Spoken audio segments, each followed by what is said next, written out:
Welcome to another SQL Server 2008 Arts Edition tutorial. So last week I just taught you how to create database and some normalization. So for this week I'm going to teach you some SQL commands. Um, Preferably just going to focus on join and subquery. So first I would like to look for www.keydata.com where we can see the different SQL statements, SQL commands that you can use. So I'll teach you some of this in a while. So let's just go back to SQL Server. So from the beginning, uh, we view data this way. We right-click the table and then we select top 1000 rows. But for now, I'll teach you how to select the data using the queries. So what we do now is just select the query, and then for formality's sake and for safety also, we will select approval. We make sure that the database that we're going to use is indicated here. If for example, a different database is selected, but we want to use the Mapua database, we can use this. Use the name of database Mapua. So, but I want to make it uniform. I want to use Mapua, and then I'll just leave it here. It doesn't really matter. So I want to select everything from the student table. So what I do is use the select keyword, the select star. Star here means all. So then the next is from what table? From the student table. So let's see what are we going to retrieve. So from here, everything from the student table was um, shown here at the result. So let's say I just want the student ID, the last name first, the middle name to the course. So what we do now is we replace the star. You can just uh, include here the field names, column names. Say that I want it to be the student ID. I also want to have the last name, the first name, then the middle name, and then the course. So let's see what will happen. So as you can see, everything is here. So, but I want to have the names to be in the first name, middle name, last name order under one column. So how are we going to do that? So let's select it, and then I want to have the first name, the middle name, and the last name. Let's replace as name. So this here is concatenated into plus. So we will have our first name plus middle name plus last name as a single column name. So capitalization doesn't matter.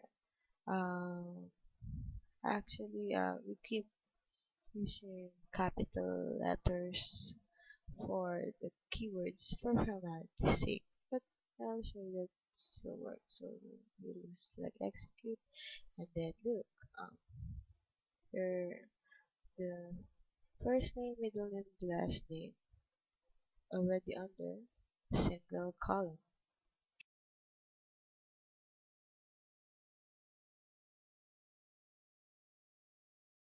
And now I'll teach you how to use the inner join. So as you can see here, let's join here in one key data. So what they did is they selected the few information from the student information table into geography table. So I want to show you here. You can still use it here in our database. So what I want is, let's just place select star first so we'll have no errors. from student,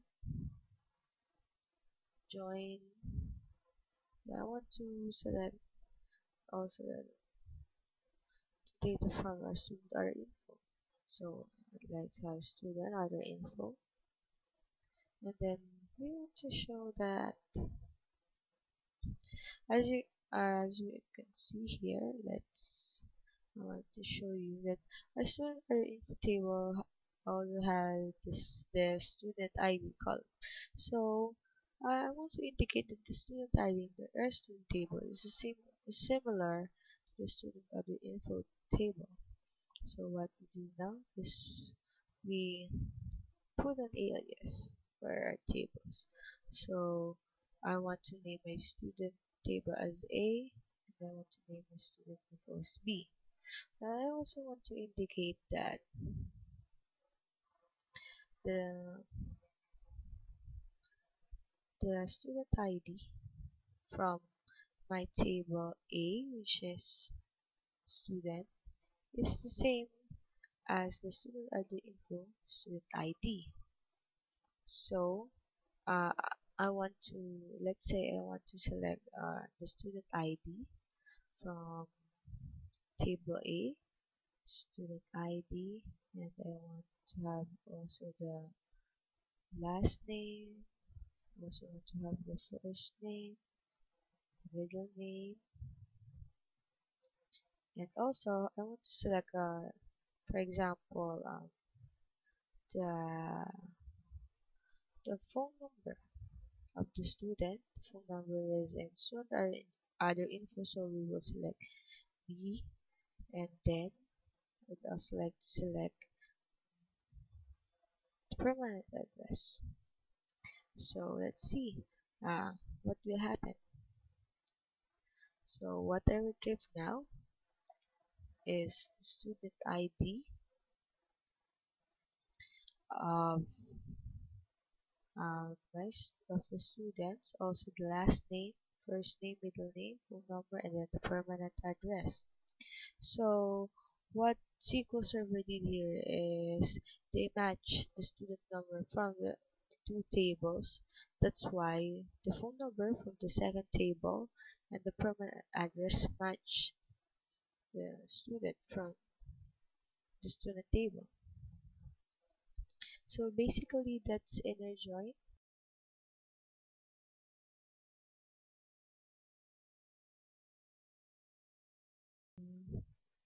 And now I want to teach you how subquery works. Well, for me, I can say that subqueries are like, let's say, just for simplicity, that's two queries combined, resulting to a one. So I would like to show you this first. So for this line, I want to retrieve the high school ID of student number 2 from the student order info table. So let's see what's the high school ID of student number 2. So the the high school ID of student number 2 is 2. So what I want now, and let's take a look for this other query that I already put here. So I have here select school ID, this, and then the school name from high school info. So what I want to have here is to get the school ID and the school name from the high school info, where the school ID is equal to what? Equal to the result of what we get here. So basically, what I want to know is from what school is student ID number 2. So for these situations, it is really good to use subqueries, so we don't have to put anything you have to look for the other tables.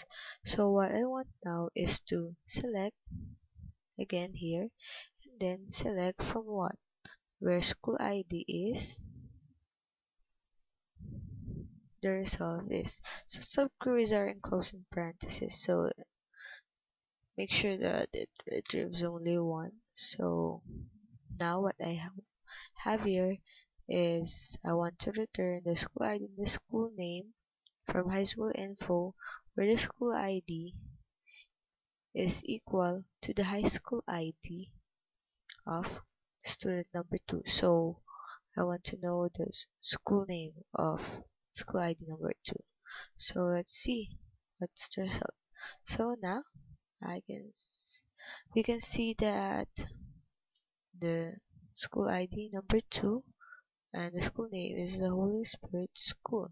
So we now know that our student number 2 is from the Holy Spirit School. So basically, that's how subquery works.